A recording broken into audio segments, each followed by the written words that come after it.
It's nice to see you because I've, known who you are for such a long time, but just never had the chance to cross paths. So this is really good, fun for me. Yeah, well, it's an honor for me, and yes, I've known who you are since I started my career, and I am very excited to talk to you. So I also asked some of our members from SBG for some questions for you, but I have a whole bunch. Like I said, I've known who you are since I started jiu-jitsu. You were one of the first non-Brazilians to get a black belt, and I had your book on open guard when I was a blue belt, which, as I said before, had an influence on how I teach and think about jiu-jitsu. But for everybody else, maybe tell us how you started, what year, and how you came to find Brazilian jiu-jitsu. I started in 1986. I was pretty much after I left school. I'm going to have a water every now and again. Yeah, go for it. I'm 86 hours into a fast, water only fast. So it winds up today, but I'm going to keep drinking a bit if that's okay. Yeah. I all the way through school, I was into martial arts, wrestling, and the taekwondo and some karate and so forth. But I was very influenced by Don Drager, who I'm sure you know. Yeah. I mean, not by Don himself, but by his books. And he did a lot of work in Indonesia and all around that stuff, that area, as well as India and Thailand. He was at Okinawa, of course. He was very well traveled. So I thought when I left school, I'd love to follow in his footsteps. I'd like to go and just be a journeyman for 10 years or whatever. So I kind of did that, went over, spent a lot of time in Indonesia, and then Thailand and India and Japan, and I kind of did that stuff. But I wasn't making a living, I was just doing odd jobs here and there. So eventually I started a martial arts magazine. You've probably not heard of it, being based in the States, but called Blitz. And Blitz was an Australian martial arts magazine. So I started that with a Commodore 64 in my lounge room. Yeah. Wrote all the articles myself, sold the ads myself, and kind of made some, I would say, not a living. I could just make a living out of it. But that was my excuse and would fund my traveling. And early on in the production of that magazine, a guy came out to Australia from Brazil, a guy called Marcelo Beiring, who was a surfer and a well-known BJJ black belt. And while he was here, he put up a challenge, $50,000, winner take all, no rules fights. That might sit pretty comfortably with today's audience, but back in 1986, it was probably 1983 or 84. That was radical, like a radical concept. Mm-hmm. But no one took it up. Who had $50,000? That was a lot of money then. But I ran the little story. There were no takers, but it put a bug in my head. What the hell? Who is this guy? What's going on? Is it capoeira? Because that's the only thing I was thinking. Brazil, capoeira. I made that connection. So I made a few inquiries to America, to the States. I had some kind of friends over there that I'd met, not close friends, but people that I knew and had met because I'd trained there at the Jet Center, Benny Urquidez and Jean LaBelle. There were a few people I wanted to go and train with. So I made a few inquiries there, and they said to me, there's a few Brazilians out in a garage in Torrance. And I think they're connected with Marcelo Beiring. And I said, oh, well, that's cool. That way I can go to LA. I can do everything. I can check out that, and I can I can do some kickboxing, and I can do a whole bunch of stuff, meaning martial arts training. Mm-hmm. So I came out, and then I went and had 5 lessons with Jorge and Gracie for $100 a lesson. So I got fleeced. I got nailed. And that was all my life savings. Really, I had no money. But it was worth it. I mean, right? It was worth it because, you can imagine what I learned, Matt, in the first 5 lessons. Upa, and armbar, and simple sweep, and a few things. But that was enough. I mean, I came back to Australia and fought with any judo black belt or jiu-jitsu, Japanese jiu-jitsu black belt I could find. And I was winning with 5 lessons. I mean, yourself, a little bit of well, not so much the knowledge, but at least a basic strategy, right? Yeah. So I thought I should have maybe 20 lessons. I mean, look what I did with 5. So I went back there and, sorry, reverse. I have to back up. The 5th lesson I had with Horian was with Rigan Machado. Horian had got him up to help take a lot of the classes. Mm-hmm. Rigan was like 18 years old or something. Couldn't speak any English, but I had my 5th lesson with him. And that was far and away my best lesson, even though we had a language barrier. Because, you know, passion crosses the language barrier. And he was into it. I think Horian was tired, going through the motions a bit. Yeah. No disrespect when you're teaching 50 lessons a week. You know, you get tired. But Rigan was into it. And I learned much more of Rigan. Mm-hmm. So when I came back 6 months later with the intention of going to Brazil, because I thought in Brazil it'll be free like it is in Thailand and in Indonesia and India, you know, it'll be incorrectly. I thought that. I came back, went to Horian. I said, I want to take one more lesson with the intention of getting an address out of him in Brazil. There was Rigan there. And I did the lesson with Rigan and he said, don't train here. No good. Come with me to Rio. And he was leaving Wednesday and we've been great friends ever since. So that's the short story. Okay.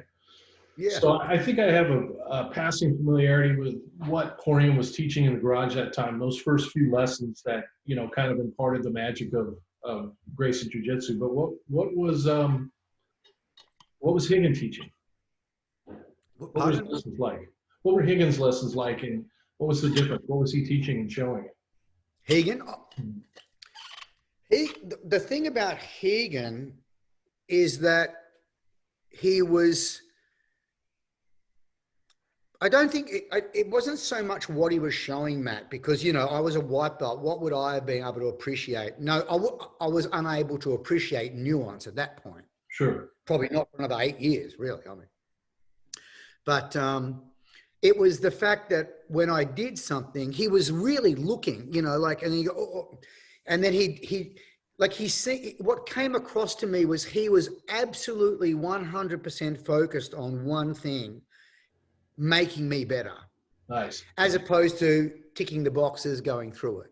Right. I think that came across, and that's what it was. You know, and he had no teaching ability. I mean, you know, like a real coach. He had no, or even we didn't share a language. But it was clear that he was really, like, I guess with Horian, I could have made a mistake and he'd go, good, you know, whatever. But with Rigan, no, he wasn't having it. You know, he'd go, no, let's do it again. And then again, and then he'd go, yes, that's it. You know, feel it. And it was like that. His passion. Right. I think it was his passion. And then very shortly afterwards, when I got to know him, it was his, you know, heart of gold. I didn't even know how good he was at jiu-jitsu for another 6 years. Right. I was a purple belt before I knew that he was a really good jiu-jitsu guy. Yeah. You know, like, I didn't have a clue. Yeah. I was sitting in Baja Gracie one day. Henzo was sitting next to me. I think Henzo was a brown belt. All these guys started walking into the mat. Fabio Gurgel, a lot of well-known guys that weren't training at Baja Gracie. And people were going, wow, who are these guys? And I said, what's going on? Is it a special day? And Henzo says to me, because he could speak English, he said, oh, they've come to train with him. And Rigan was sitting next to me. So I've looked past Rigan. Like, with who? Like, you know, I still didn't know. And I go, yeah, with Rigan. Like, he is really, do you not know? And I go, no, what? Rigan was just my friend. Yeah. So it was a total bonus, right? That right. He was also a jiu-jitsu phenom. Yeah. But that's how I like all relationships. I don't want to put up with some arsehole just because he's got something I need. Right. I'm not up for that. I'd rather someone a couple of tiers down and he's a nice person and we connect. I'd rather do stuff with that guy. For sure. So I do know that they all started in that garage, and then eventually the split happened and you had Rickson go off and the Machados went off and they all went their own ways, and you were with Rigan and the Machados. And when that happened, did you see a change in the curriculum as far as Machado Jiu-Jitsu and Gracie Jiu-Jitsu? Did they still focus on the self-defense and Vale Tudo, or was it more Jiu-Jitsu versus Jiu-Jitsu? No, it was jiu-jitsu versus jiu-jitsu. Okay. With some Vale Tudo, but Vale Tudo meaning like what you and I would think of that. Yeah. Meaning, you know, you can put some gloves on and now we're rolling and we're trying to hit. Yeah. So that they were even doing that in Brazil. Yeah. No gi. Downstairs in the basement. Don't tell Carlos Gracie Jr. Like that's what they say, because he'll get, you know, the old saying in Brazil, sem kimono é porrada. No, if there's no gi, it's a fight. So Carlos Gracie Jr., he did not like that. He did not like anyone doing no gi. You did the family thing, you know. But the great, you know, the Machados and some other guys, Henzo, Hyan especially, would go downstairs, get in our Speedos, put some gloves on, and, you know, so the Machados, there was a little bit of that, but not the self-defense as in grabbing the neck, gun to the head. Right. None of that. Okay. Like Helio, the Helio style. I did some of that with Helio in Brazil. So my focus for teaching in SBG is fundamentals. So I'm a huge believer in the fundamentals of jiu-jitsu. And when I try and teach class, I try not to teach anything other than the fundamentals, because my belief is the students can figure out a lot of those details and combinations, you know, as they go. And I've never had the privilege of taking a class from you, but I got an early impression from your books and from just reading what I would back in the day and hearing people talk about you, that you, also Chris Howder mentioned to me this morning that you had great fundamentals. So obviously you've always had a focus, I believe, and correct me if I'm wrong, on the fundamental mechanics of the art itself as well. Am I correct on that? Yes, Matt. It's nice you say Chris. I mean, we have this mutual friend. It's a lovely guy. Great. Just the world would be different without Chris in it. Yeah. I make a distinction. I mean, it's all good. You know, I don't mind doing Berimbolo and Berimbolo Mermaid Mount. I don't mind doing those things, but I make a distinction between what we need to do and what's optional and fun. Mm-hmm. And even the reasons why we're doing things, like a lot, right? I mean, what you need to do for a fight and what you're doing just for pure, you know, the joy of going down a rabbit hole, that's fine. But I make a distinction as, I'm now in the rabbit hole. This has got nothing to do with fighting. Right. This is to do with, wallowing in complexity and extracting value through coming up with new, you know, paying attention to nuance and detail, nothing to do with fighting. So I'm okay with that, but I'm clear that I've walked into Disneyland, right? You know, but I make a distinction, and when I'm coaching or teaching, pick any topic, you know, spider guard or crucifix, or it doesn't matter what, pick a topic. I have what I would say, like if you and I got our heads together and we wrote up everything we knew about spider guard on a giant whiteboard, you know, crazy stuff that doesn't work, good stuff, everything we knew. And then someone said to us, "Oh, John and Matt, you're going to teach us a seminar or a day on spider guard. What are you going to teach us?" Well, as soon as they left the room, you and I would sit back and go, well, out of all this mess, what are we going to teach them first? I mean, that's a good question. Right. And then if we're saying that leads to another question. Well, if we're going to teach that first, and this is our reasons why, we have to have a rationale to back it up, then what are we going to teach second? Mm-hmm. And then why that and not the other thing? And then why third? So I like to do that. Mm-hmm. And usually after first, second, third or something, beyond that, it actually, I find it doesn't almost matter what you teach. Yeah. I think the order counts really for a lot, like a tree. You know, the trunk is great. The first couple of forks are great. because that tells you where it's going. But then after that, it gets a little bit, right? And I think jiu-jitsu is just like that, you know, and a lot of people, I think a mistake that can be made is people start in the foliage, you know, right? As opposed to, you know, where I'm with my chainsaw, you know, I hack it all off except for the trunk and the first few things with every topic in jiu-jitsu I can. Yeah. And the rest of it is playtime. It's interesting you say that because you and I have never talked before, but that's the exact analogy I use when people ask me what a fundamental is. I use a tree. And I talk about the trunk and the base, the roots of the tree, and then the pressures being the main branches. And then it gets into counter for counter, and it kind of grows on exponentially as a phylogenetic tree. But I've always been fascinated by that trunk, you know, on the first couple branches. So Perfect, Matt. Go ahead. Yeah, perfect. That's great that you think like that. I mean, that I think like you. Let's say that. It's quite surprising to me that that's not obvious. Yes. It's not as obvious as it should be to most people.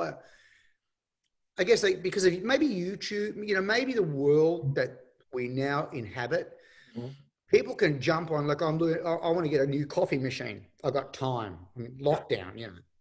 I'm going to get a new coffee machine. I don't know much about coffee. I drink it, but I don't know much. I've got time, so I buy the best machine I can get, stick it up there, have some fun, and go on YouTube. It is quite surprising to figure out where to start because there's just so many gurus out there talking about all this stuff, you know. So I think that maybe that's a bit of the problem nowadays. Is it's so much information. Yes. You walk into a gelati shop with 44 flavors in Venice. It's difficult to know what to get. Yeah, that's 100% true. And people ask me all the time when I'm teaching to define fundamentals. It's one of the main questions I get at seminars. And the best analogy I've been able to come up with is the tree that we just mentioned. But when someone asks you that question, what is one of the answers you give them? So delineate for me for somebody who's maybe a white belt in jiu-jitsu, how they would be able to recognize what would truly be a fundamental.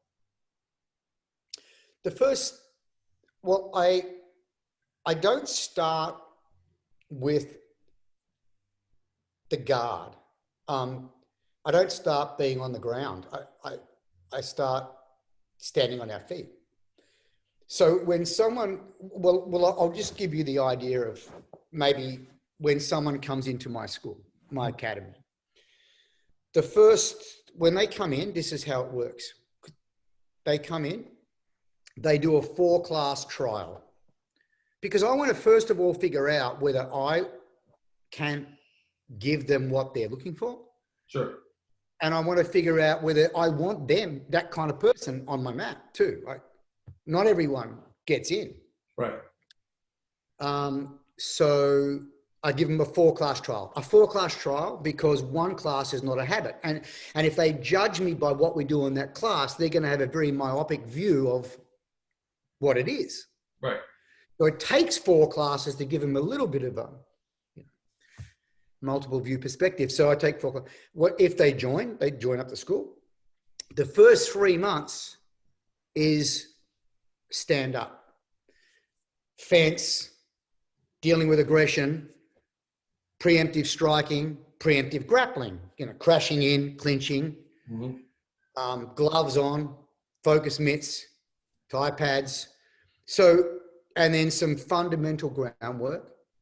And what I mean by fundamental is what we call basic circuit or the seed, what Rigan used to call the seed drill, you know, which is I pass the guard, go on the mount, I get up it off, and then you do it, right? To give the framework.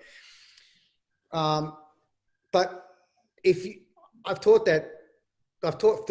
28,000 classes. So I've made some changes over the years of teaching classes. And how you teach that little circuit that I just described is absolutely important. Like, because if I say to someone who's just started, get in my guard, now pass my guard, they don't know what am I talking about? Why would I be there? Why would I be in between someone's legs? None of it makes sense. Right. But if I say, I'm going to get on the mount, look, I can punch you, you need to get me off. Everyone gets it. Yeah. So I start there. So I'm get on the mount, you upper me off. You don't close your legs or anything, you're just there. But now I'm below your waist. So I can't effectively do much from there. So I've got to get past your legs some way, get to side control. I've way improved my position. And now I can get on the mount and I've reversed the whole situation. So what I'm going to say in answer to your question is it's not so much what they are. You know, you and I could have a discussion. What are the 20 things or what are the first 24 things we should teach someone on the mat? Mm-hmm. And I'm sure there's going to be a lot of crossover. And then you might pick a double leg and I might pick a single leg, or there might be a couple of little differences. But I don't think as long as we're in the ballpark of the main positions that we're going to find ourselves in, not clinching, ground, on top, on the bottom, guard and so forth, I think it's how they're being taught and especially in what order. Yeah. And I think that's very crucial. Like the order that we learn things in. I mean, if you and I open up a book on engineering, it's not random. Right. There's a reason why chapter 1's chapter 1. And I think that's I've seen a lot of people, a lot of schools, you know, hundreds of schools, I guess, or more than 100 at least. And they often, I walk in, I'm amazed at why are you teaching that? I mean, there's crazy people that teach omoplata first lesson. Those aside, even the guys who are teaching basics, we'd all agree they're basic moves. Yeah. The order in which they're revealing that technique and the biomechanics of it and things to the students is not optimal often. Right. That's interesting. Yeah, I've always thought of that as the order as being very important because the students are acquiring habits based on that order also, right?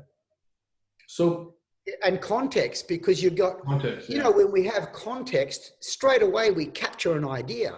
Right. If there's no context, like, you know, John, you know, you pull your weapon, you're shooting, but make sure you got cover. I've got to, oh, really? What are you saying? I don't sure. What's cover mean? I don't get the words. But if I'm being shot at in the field, I don't need much coaching on that.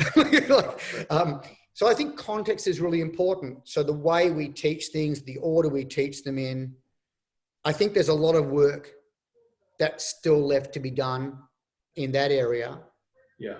Because the work being done in terms of the amount of recipes and ideas coming out, that's out of control, right? There's endless amounts of that. That doesn't need any more help from me. Right. But the only way I think I can contribute is say, hey, listen, you're going to teach those 5 things. I'm very clear why out of those 5 things, you should teach that one first. Yeah. I'm very clear on that. And I can tell you why. Yeah, that's fascinating. So one question I got quite a bit from members that kind of ties into this a lot was people would ask, you've been around jiu-jitsu longer than most people I can talk to. What do you feel about the changes that you've seen in the art over the last 40 years, 30, 40 years? I'm up for it because I like change. I mean, you can't stop people changing. That's the whole human thing. Right. Just like I'm up for the internet, but I realize there's a cost for the internet. People don't learn to read books. You know, if they don't learn to read books, they're not going to read Dune. And if you haven't read Dune, you're not going to get the movie. You know, there's going to be a price, right? So there's just, I think so. The first thing I'd say to that is there's a price. I mean, there's a price for everything. There's a price for having a car. You know, you're not walking and getting up early to feed your horse and all that. So I think it's just different. So, you know, we've gone from what I've seen, it was very much, when I started jiu-jitsu, this is a martial art that is all about beating up people from other martial art styles. Mm-hmm. And showing them, highlighting their failings. Mm-hmm. And that was very appealing to me, you know. So I was into it. Yeah. And the ease with which you could do it, which was startling. Matt. Okay. Oh, I guess we've all had the same experience, right? Yeah. Startling. So that's what it was back then. It was all about us versus them, Mm-hmm. meaning non-Brazilian Jiu-Jitsu guys. And then how we get better at that is we fight against each other, meaning Jiu-Jitsu against Jiu-Jitsu, Right. which then, of course, then the thing evolves. That's how it evolves. Counter, all of these things. So that's kind of what it was like. It was very raw. I want to say raw and grassrootsy, just as technical, Mm-hmm. but raw and grassrootsy with the focus on that. A lot of the guys didn't even know the point system that were competing. Probably somewhere, the UFC happened in 92, which was just everyone else jumping onto that bandwagon, thinking about that. And then there wasn't many competitions because in America, there was no schools to have competitions with each other. So we did some Sambo competitions and things like that. But I don't know, Matt, you're probably more aware of it than I am, but probably competition didn't start to happen till the late 90s or something. Yeah, well, even maybe 2000 outside of Right. that. Yeah. Because we needed schools to pop up for them to be competition. So it changed when that started happening. Then people go, what are the points again? Like I started to do that. And then it became so popular in the, I guess, 2000 to 2010, that there was so much competition. And that's when people started to, let him pass my half guard, put him back in the half guard, let him put me back in the half guard so I can repass his half guard, and started to actually use strategy to win. Yeah. Rather than just dominating the guy. Right. So that's when it changed a lot. So then we've got a real sporting face populated by people who I'm sure that many of them don't even think about fighting. Right. Or how it would apply in the real world. And they may be right. Because meaning that in the world they live in, they're not getting into fights. So it's fine. And without them, then without that massive amount of people, it'd still be, I think, a small bunch of people like you and me and a few others in a room punching on. Mm-hmm. There's no one wants that. So I think that the sport needed to happen for the growth to happen. And I'll go further for the evolution of the technical side of the art to happen, because that needed 100,000 brains on it. Right. But again, I personally make very clear distinctions, and in some of the work I do, I have to make clear distinctions on what are we doing here? Like, what outcome do we want? Right. Some of the work I do, the outcome is how I get away from those two guys who are trying to drag me into a van. Right. So how I disengage, not the complete opposite to what. So I think there's very clear distinctions. So I would say nowadays there's people who learn BJJ for self-defense. Not many, but some. Then there's people who are into BJJ for the sport, competition specifically. And then I think there's people who are into BJJ for the ways it can enrich your life as a human being, which doesn't really matter whether it was sport or the fighting or whatever. They're in it for its own sake, for the complexity of it. Right. Like chess. Yeah. It's purely for the enjoyment, Chess is chess. We're not actually riding horses and smacking bishops on the back of the head. We're not doing that. We're just doing it for the strategy and for the beauty and for the depth. I think a lot of people are into it for that. And for then maybe some very few can draw some parallels. They have to have that kind of brain to go, wow, look at how I dealt with that. Maybe I can do that off the mat. Look at how I recognize that to learn that, to escape from that position, I had to improve my position by 5%, and then by another 5%, and then by another 5%. I didn't need to escape. I just need to keep maybe I should do that with my finances. Mm-hmm. So that's odd. it's odd for someone to do that, which is not odd for me. I can't get how not everyone gets it, but now I realize it's very unusual for that's why I'm into it. One of our other coaches, Robert, asked about your wrestling. He said he noticed, he's also a good wrestling coach. He said he noticed that there's some wrestling mixed in with your jiu-jitsu, and he asked, how that came about, how you blend it. Well, my first training ever was wrestling when I was 14 years of age. Wrestling in Australia, sadly, we don't have a wrestling culture like there is in America. We don't have it in our school system. So there might only be 2 or 3 wrestling clubs in each state, and there's 7 states. So there's probably 20 clubs in the whole country. So, which is really sad for me. But I started wrestling, and only because it was in a hall across the road from my house, a little church hall. And I did only 2 years of wrestling. Then the Bruce Lee hit, and I started doing, throwing side kicks like everyone else did. But every fight I got into in the street ended up double leg takedown, mount, punch them in the face till they stopped moving. Mm-hmm. I was still doing that 10 years later, as a silat practitioner, and not bullshit silat. Like there's 99% of silat's bullshit, and 1% they kick bags and do pad work, and they do it. But I was doing a style that was like that. Fought in the world championships there in Jakarta and did all those kind of things. But even with that, when I got into a fight, it was double leg takedown, mount, grab, punch me in the face. Right. So I always reverted back to that. So I always had that in me. So I guess that's part of the reason why later on when I saw jiu-jitsu, something resonated. Yeah. Right. Because I knew, yes, that's been my experience. Right. Now I'm like the tadpole, in the pool. My goodness, that's no good. I want to at least be the minnow. So, keep training.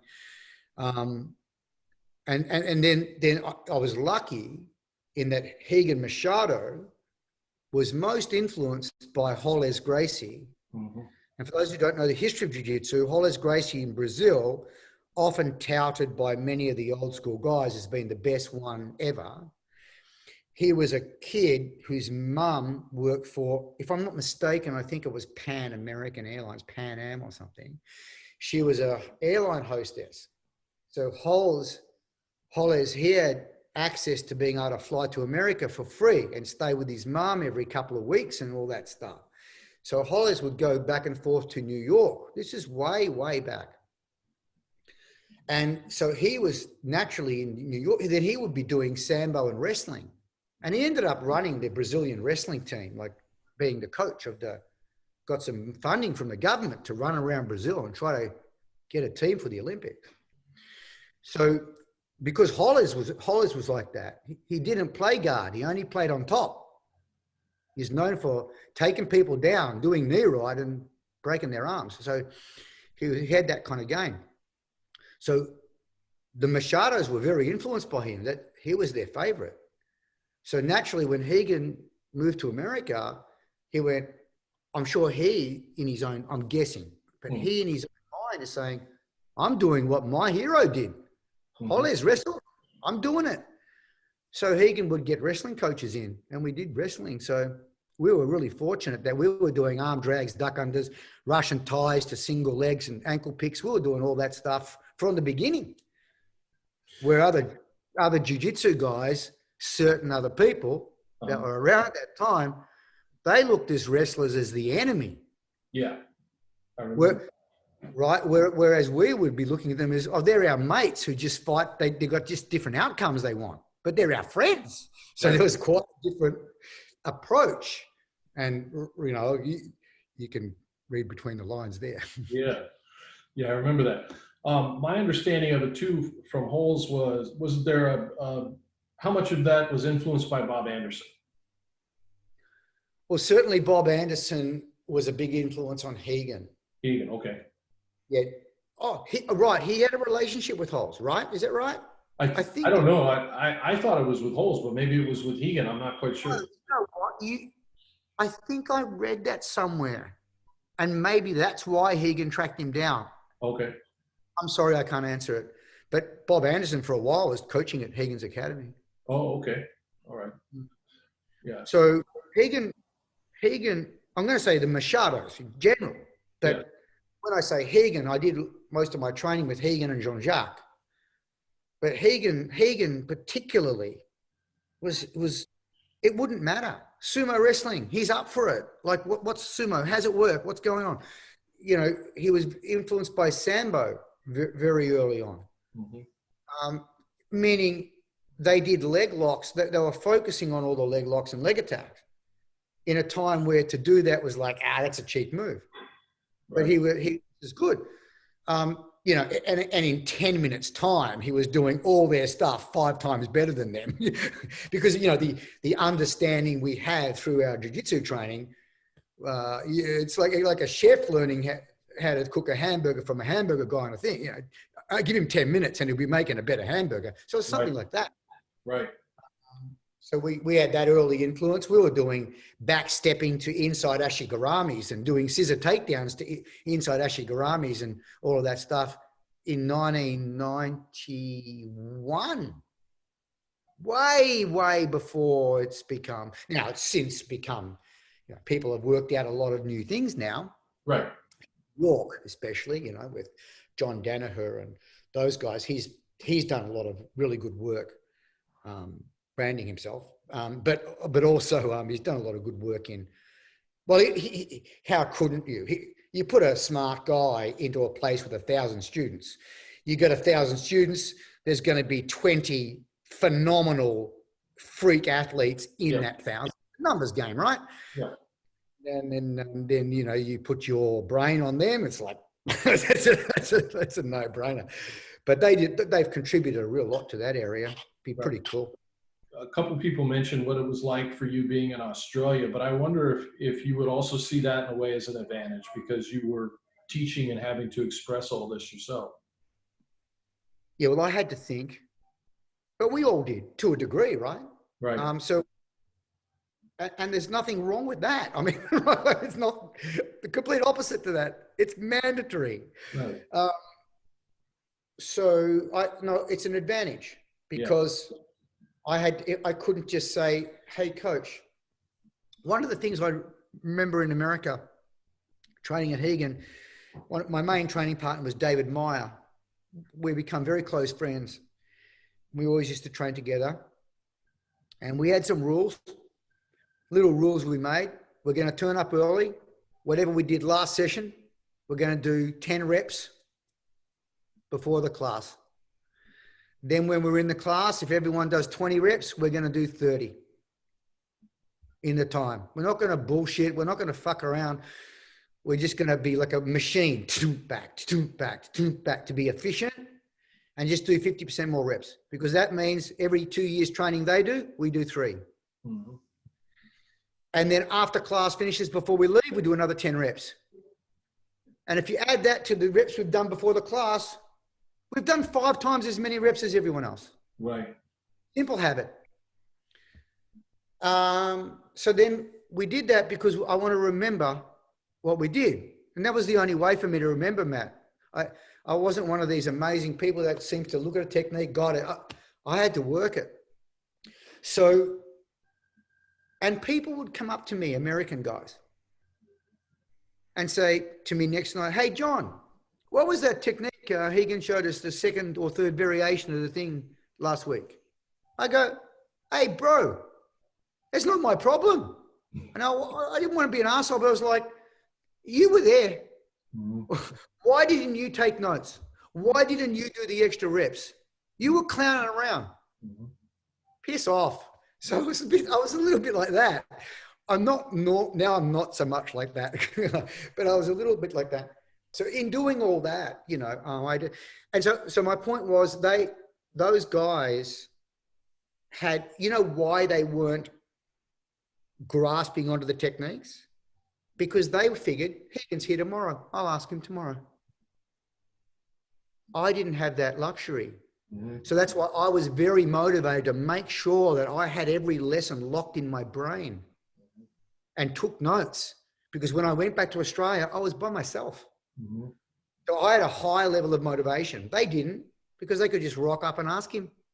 Yeah. So I think that was a big advantage. And that would have been pre-internet. So you really just did have your notes. Yeah, that was pre-internet. So no notes, no books, there was no nothing. So I had my notes. Now, the other value, of course, is like if people ask why Thai boxing beats up Kung Fu and karate and all the rest of it, is simple. They do 8 things and they do them all day. Not all day, but they do it 4 hours a day. They're not getting distracted by eagle claw bullshit. Right. They're fucking kicking the leg and smacking the bag with an elbow. Right. If you too, your eagle claw bullshit will work if you too do it 10,000 times a week, but you won't, because you'll be distracted like ADD martial arts. You know, they've got 458 different stupid things and you're so ADD, you can't keep your attention on one thing. You're going to be shit, mate. Right. They're not geniuses. What do you think? They're smart? You think the Thais have suddenly got some mental capacity that you haven't? No, they throw 1,000 kicks every morning. You don't. That's it. Right. So one of the advantages of being back in Australia by myself was I only had, you can imagine, so I got 20 techniques. I bought them home. That's all I had to work on. Wow. So I probably had to rep it a bit more than someone who learns, 2 spider lasso techniques and then they see something else. Oh my God, now they're off ADD all over getting distracted by the internet, by the YouTube, by what their mate says, by something they saw out of the corner of their eye on the mat. They can't keep focused. No, that's a solid point. Listen, I could talk to you all day, John, but I want to be respectful of your time. But let me ask one last question that is another one of these questions a lot of people threw up there. And if you don't mind me asking, how old are you? 63. 63. And your advice, I'm about to turn 52 here pretty soon myself. And so we're all getting older. What's your best advice for all of us to be able to train until we die? I don't subscribe to this old man jiu-jitsu thing. I'm in denial. Denial is a tool that is worthwhile. It's worth cultivating some denial. Yeah. I want to live it, do it well, do it hard, whatever. So I'm not into, I'm a 60-year-old, I'll just spar with the blue belts. No, right. That's bullshit. So just keep going. But I do think really that some good food, good nutrition. I mean, I'm really lucky. I actually think the best decision you make is the wife. Who's your wife? Like, what girl? Who did you marry? I just happened to marry like the perfect one. She's into martial arts. She was a martial arts before I met her. She's into BJJ. We've been together 30-something years. Love each other to death. We walk every day. We train Tabata every day. We do it, but she prepares really healthy food and all that stuff. And so I'm lucky in that respect. I mean, lucky because it's luck. Turning left, turning right, find the right person is a luck a lot of the time. So I think good nutrition, good relationship, because someone that can support what you want. Right. If it's a fight every night, I want to go to training. No, you shouldn't go to training. Oh my God. So I think that plays a part. How's your life going? Tabata, we're in lockdown now. We're not in lockdown, but we can't, the schools are shut 6 months. Right. But we've got can you see out the back little gym out the? Oh, nice. Bunch of kettlebells. I just got a bunch of kettlebells and benches and some TRXs and stuff like that. So I think doing some high intensity interval training 3 times a week. Hey, babe. She's going like this. Look at it, funny. High intensity. You can come say hello if you want. This is Melissa. This is Matt. Hi, Melissa. Hey, Matt. So some high intensity interval training, Tabata training, some people know that as. I think that's really bang for buck. 30 minutes of that, 40 seconds on, 20 seconds off, 8 exercises, repeat 4 or 5 times. Okay. Yeah, way better than, going for a run. I mean, that's the stuff, because that's also functional. Mm-hmm. you're working transverse, you're working all the different angles and some weights, some heavy weights. So I think that's really useful as you get older. You know, also things like as you get older, growth hormone drops off, testosterone drops off. So there's things you can do to stimulate that. One of the reasons I'm currently right now, I'm on 84 hours of a fast, 84th hour. Finishing today, we're going for 88 hours. But that kicks up production of hormones, it upregulates hormone production and stem cells. And so I think that's people can look into that a little bit of fasting once a month. Because we eat too much, generally people eat too much. Mm-hmm. I love food, but you know, we do eat too much. It's not like the last 200,000 years, sorry if you live in Utah, but the last 200,000 years, 300,000 years actually, probably, you know, we haven't been able to go to the refrigerator and eat 3-4 times a day. We had days of, you know, let's scarf down this thing we just got, and now we have to go hunting, and then shit, we're not going to eat for 2 days. So it's good to, I think, give your gut a rest, give your belly a rest. I think that helps a lot with longevity. So a bit of supplementary training, Tabata interval training, diet, eat pretty clean, have a cheat day once a week if you want. Might want to look into once a month doing a 24-hour or 48-hour fast, meaning give your belly a rest. Mm-hmm. Not only that, you'll appreciate whatever it is you eat next. It's going to taste really good, Matt. Half a bowl of crap porridge, you know, is going to be like, so that's something, right? Right. Get that value out of, you know, I mean, if everything, you know, would we switch on a world where it's, what's the perfect temperature? 23 degrees Celsius. So, you know, perfect temperature every day, all the food there every day. Really? That's hellish. I think variety and contrast in life is what makes it awesome. Right. You only appreciate the warmth having been out in the snow for 2 days, you know. So I think it's a bit like that. So diet as well. And injury management is the other thing. You know, you get a gunshot wound when you're 30. You just Band-Aid and away you go. But now I have to get stronger. I have to be more about prevention. So I have to make sure I'm strong on weird angles and shit to prevent the injury. Whereas when I was 30, I didn't give a shit about injury prevention, because when I got them, I just got better so quick. So I think injury prevention as you get older, but not avoidance. You don't need to avoid training. You just need to, you know, enjoy yourself. And, you know, hopefully by the time you're older, you're a little bit less driven by the ego anyway. So you can accept that this young black belt is going to tap you. And you know what the price is? You just do this. I can pay that price, no problem. It's cheap. Right. So I think putting your ego to the side is probably a big thing as well. That's brilliant. Well, John, listen, it's been an honor to talk to you, and I want to thank you very much for giving us your time. Oh, thank you, Matt. It's been great to talk to you, because we know a lot of the same people, but we've just never hooked up, not because of any lack of willingness or wanting to on my part, because I've always admired you, and I've read quite a bit of the things that you've written, and I thought, wow, there's a guy who's thinking.